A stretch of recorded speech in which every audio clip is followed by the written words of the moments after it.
But before anything else, let me just introduce myself together with my co-members. My name is Angel Talad. And I'm Leia Maria Sapasana. I'm Shinibia Delar. I'm Maria Grace Kibulayo. I'm Hernandelo A. Gringo. I am Marlene Pampal. I'm Abigail Ilustasio. Good afternoon, Ma'am Sagin. I am Angel Talad again. So, our topic for today is all about product life cycle. So, when we say product, this refers to anything offered to the market to provide customer satisfaction. And it can be tangible or intangible. Meaning to say, mo na yung mga produkto nga dili mahikap o mahikap. So, let's proceed to the industrial goods and consumer goods.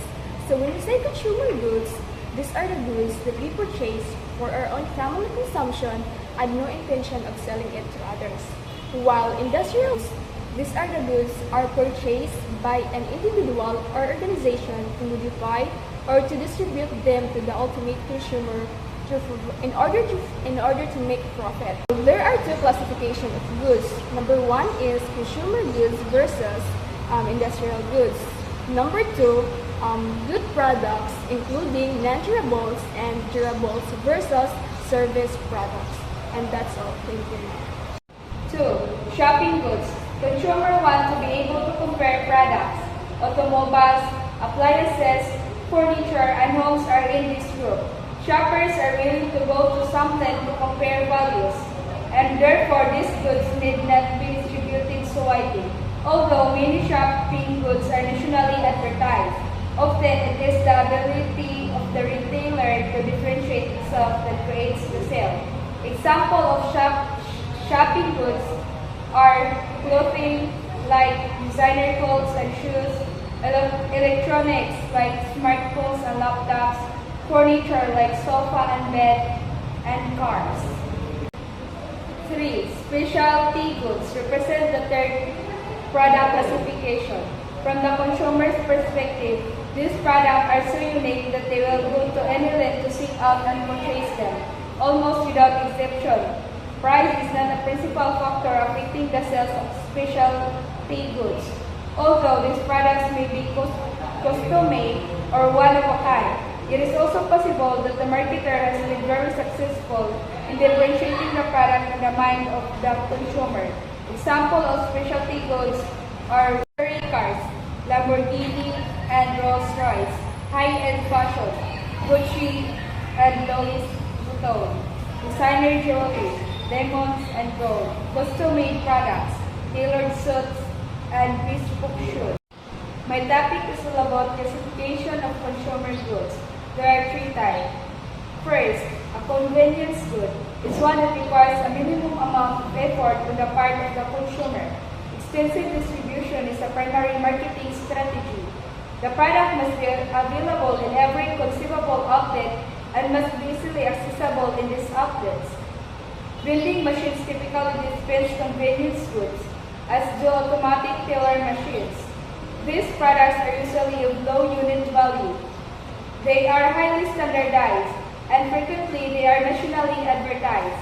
Yet, the key is to convince resellers, wholesalers, and retailers to carry the product.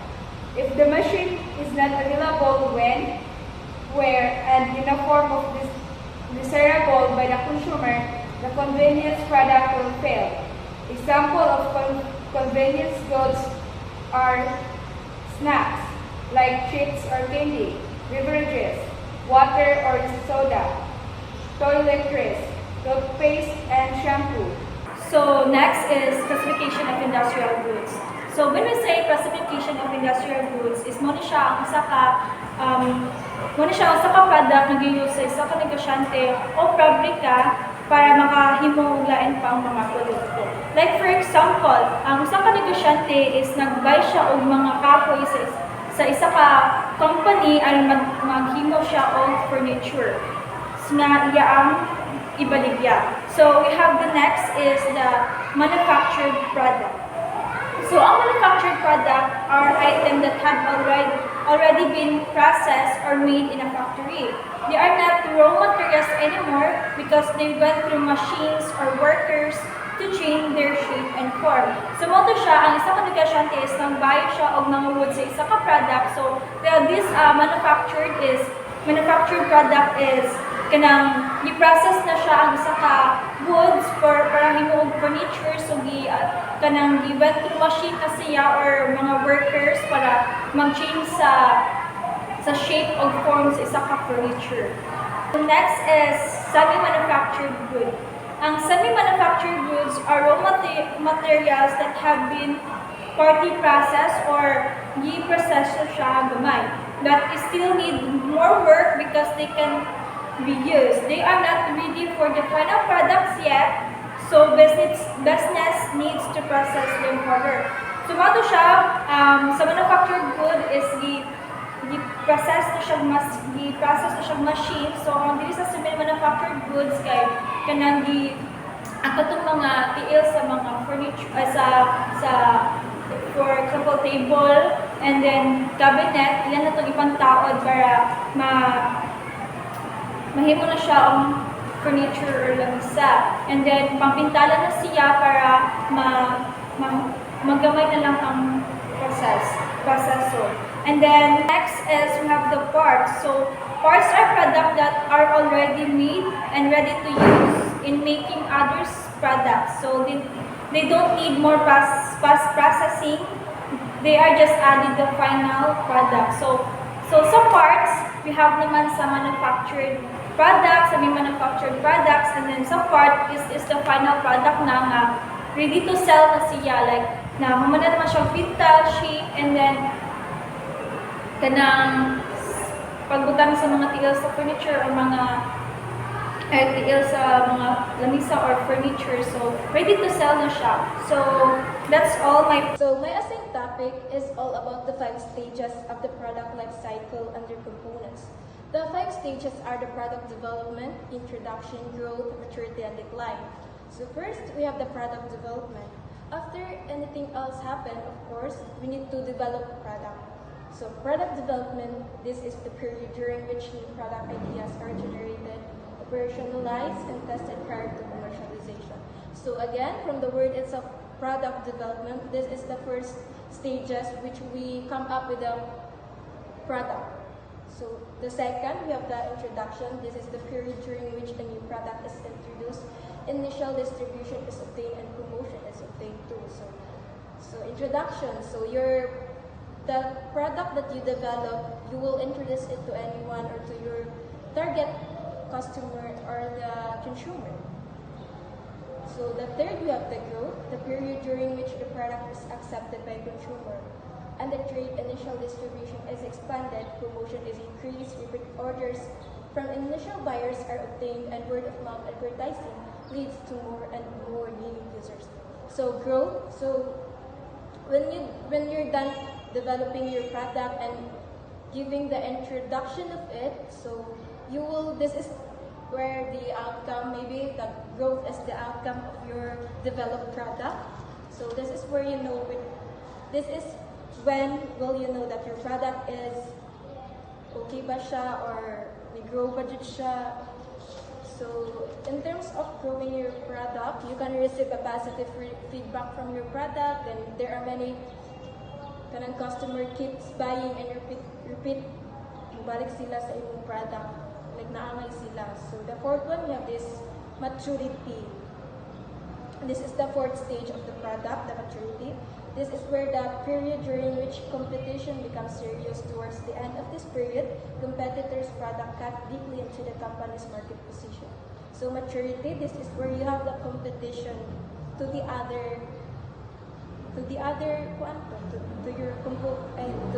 your opponents, kay dili man jud kay ikaw lang mismo ang mamaligya, like na jud kay competition or na jud kay competition. So number 5, decline. This is the product becomes obsolete and its competitive disadvantage result in decline in sales and eventually deletion. So the fifth one, we have this decline. So decline, this means that disadvantage ni siya if decline ang imong product kay di man jud siya sa tanang panahon imong product kay like grow reduction, dire ta sige sa growth. Syempre, mabot siya tag decline. Kaya na ay maybe to them there are disadvantages sa inyong product. So, again, the 5 stages of the PLC, the product life cycle, are the product development, introduction, growth, maturity, and lastly, we have this decline. So that's all. Thank you. So the next topic is about key product management decision. With every product, regardless of where it is in its life cycle, there are certain key decisions that must be made, perhaps repeatedly. These decisions include specifying product features, package design, branding decisions, establishing related services, and legal consideration. Product features. Product features are the specific characteristics and functionalities that define a product and provide value to the user. In key decisions, features are the tangible elements that product managers must strategically choose, prioritize, and define to solve customers' problems, differentiate the product, and align with the company overall goals. Packaging. Packaging is an important place of self-service marketing. The role of packaging is becoming quite significant. For example, in a typical supermarket, a shopper passes about 600 items per minute, or one item every tenth of a second. Thus, the only way to get some consumers to notice the product is through displays, shelf hangers, thereof coupon blocks, other point of purchase devices, and last but not least, effective package. Branding. Any brand name, symbol, design, or combination of these constitutes a branding strategy. The primary function of the brand is to identify the product and to distinguish it from those of competitors.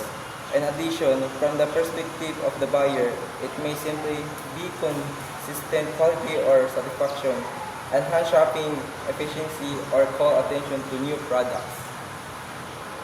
Step 4. Technical and marketing development. A product that has passed the screen and business analysis stages is ready for technical and marketing development. Technical development involves 2 steps. The first is apply laboratory research required to develop an exact product specification. The goal of researcher is to construct a prototype model of the product that can be subjected to further study. Once a prototype that has been created, manufacturing method research can be undertaken to plan the best way of making product in commercial quantities under the normal manufacturing condition. This is extremely important step because there are significant distinctions between an engineer can assemble in laboratory and what a factory worker can produce. So let's proceed to our next topic, which is all about the new product development process. Evidence suggests that there may be as many varieties of new product development system as there are kinds of companies. For the most part, most companies do have a formal comprehensive new product development system, and the evolution of such system were not necessarily the result of systematic planning. Here are the discussion of 8-step process of new product development. Step 1. Generating new product ideas. Generating new product ideas is a creative task that requires a specific way of thinking. Number 1. Basic research. Many companies such as DuPont have several scientists who are assigned the task of developing new product ideas and related technology. Number 2. Manufacturing. People who manufacture product often have ideas about modification and improvements. Number 3. Salesperson. Company salespeople and representative can be a most helpful source of ideas. Number 4. Top management. The good top executive knows the company needs and resources and is a keen observer of technological trends and competitive activity. So let's proceed to the step number 5, which is manufacturing planning. It is a plan how to produce product efficiently considering the equipment, tooling, and resources. Step number 6 is marketing planning. Create a complete marketing plan including objectives, distribution, promotion, and pricing. Step number 7 is test marketing. test the product and marketing plan in a small market to access workability, budget allocated, and customers' response. So the last step is commercialization. Commercialization is a product to commercial to execute the marketing plan and monitoring performance. Good morning, classmate. Good morning, ma'am. My name is Arnali L. Pigampuan. Today, I will report about characteristic of service product. Characteristic of service product. Characteristic of service product like heterogeneous. Nevertheless, there are several characteristics that are generalized to service product.